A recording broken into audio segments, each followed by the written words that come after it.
All right, and hello everybody, especially the students in Mr. Speck's graphic design classroom.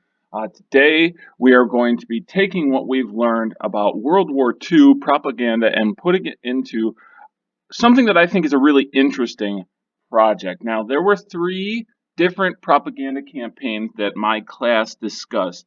The first was I Want You, and that was for the U.S. Army, oftentimes featured Uncle Sam. The second one was We Can Do It, which was women joining the workforce. The mascot for that one was oftentimes Rosie the Riveter.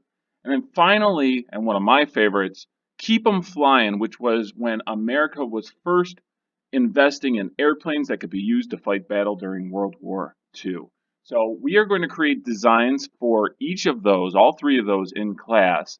Today I'm going to start teaching you how to do a design for just one of them. We'll start to practice that today so you'll know what you need to accomplish for this project. So first off, we're going to select a slogan.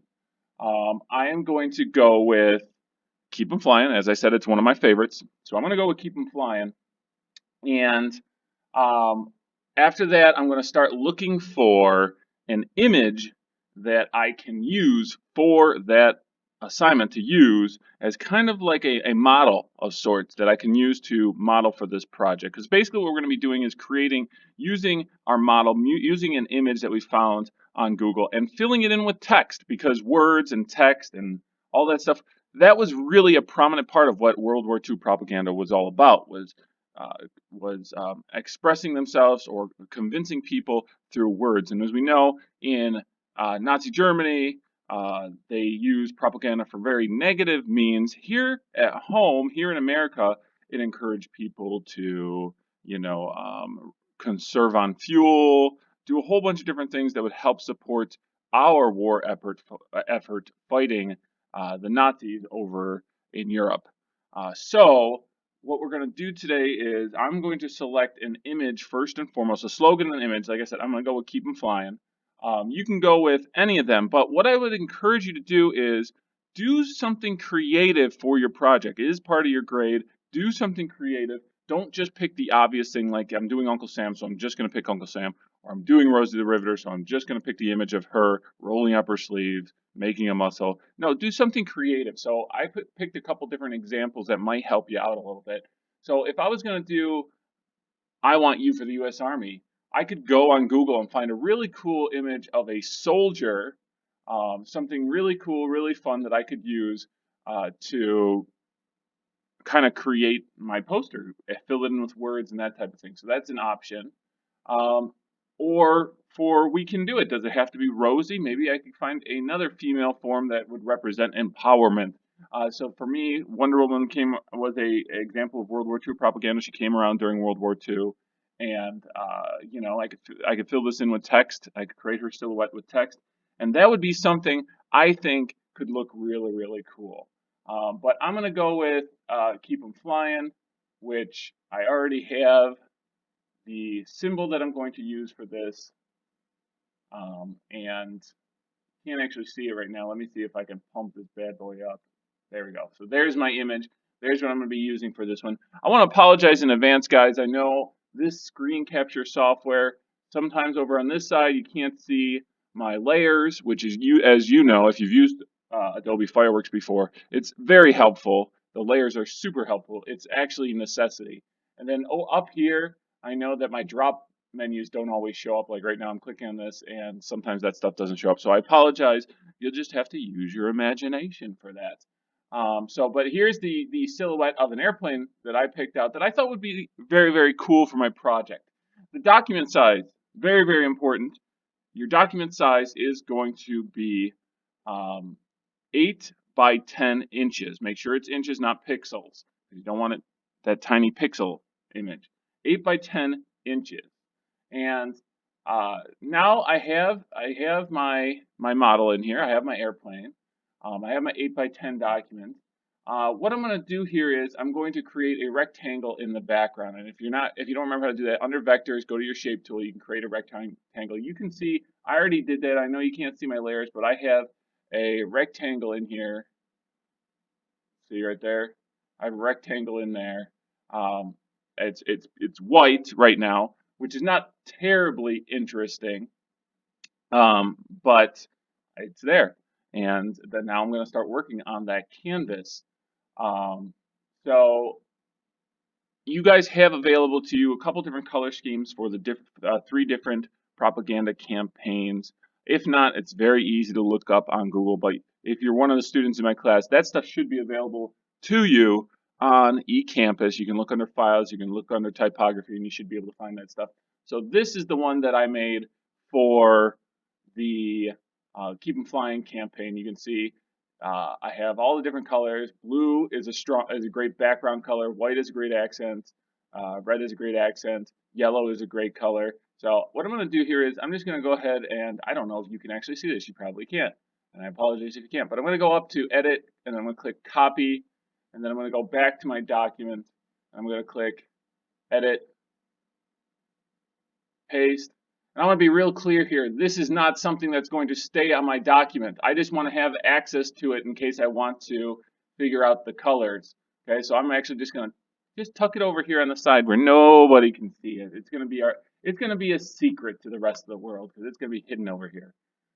All right, so I'm going to go back to my background layer, and this is an important way to start your document. It suggested blue for the background layer, so what I'm going to do is I'm going to sneak my little blue out here, and for the background layer of my rectangle, I'm going to click on my paint bucket, and it's going to, once I click on the little paint bucket color, it's going to give me a little eyedropper. An eyedropper lets you select the color that you want to repeat. I'm going to select the blue for the background, and there it's going to create a blue for the background. Now, you might be saying, wait a minute, that's not a flat blue color, and you'd be right, because one of the things that you guys need to do for this project, and one of the things we're going to be talking about during the course of this project, is texture. Many of these old propaganda posters have aged, and because they're aged, paper ages as well. So you guys will have the option of adding a texture down here on your properties. And I picked parchment because parchment's a kind of paper, but you can see if I had parchment on full 100%, it's actually pretty hideous. So what I did was I selected parchment and then I turned it down to a very, very subtle 14, 15, 16%, somewhere in there, and it creates a nice little texture in the background. And there's a selection of different things that you can choose from. Like I said, I went with parchment. There's a lot of stuff that does not look like paper at all. And again, this is a pop-up window, so I'm not sure if you're actually seeing this, but there's a variety of different choices when you select texture. Make sure you pick one that reminds you of paper. Okay? All right, so my background is essentially, at this point, my background's finished. I have the color, I have the texture. At this point, I need to start adding text. Now, the most important text you're going to add to your image, the first text you should add to your image is going to be your actual slogan. Okay, so you want to include your slogan. Mine will be "Keep 'em Flying." That should be the first thing you add to your text. Now, as you go through here and as you're adding text, this little icon here, this little logo, it's not going to stay in here. However, it might be one of those things like as you're doing it, it just gets kind of annoying to have it in the way. It might be hard to see the text. You guys, we have a bar down here called opacity. It's a little checkerboard thing, a window, little checkerboard. You can turn the opacity down, and what it basically does is when something is opaque, that means it's solid. It's the opposite of transparent. So when I turn down my opacity down to 20% this time, it's going to bring down my layer to an area where it's kind of invisible. It's not quite invisible, but you can see through it. And now it's not as annoying when I'm adding my text. Now, of course, I already did this, but I just wanted to show you real quick. When you're adding text, okay, you use the little text box that's under vectors, keep, and you can see my stuff's not showing up. Why is it not showing up? Well, I have no idea what layer this is on. As you can see, I actually got ahead of you guys. You can't see that. Well, you might not be able to see that because you are not always able to see my layers. So let me try this. Let me get out of this. Give me a second. All right. So I'm going to create the word keep.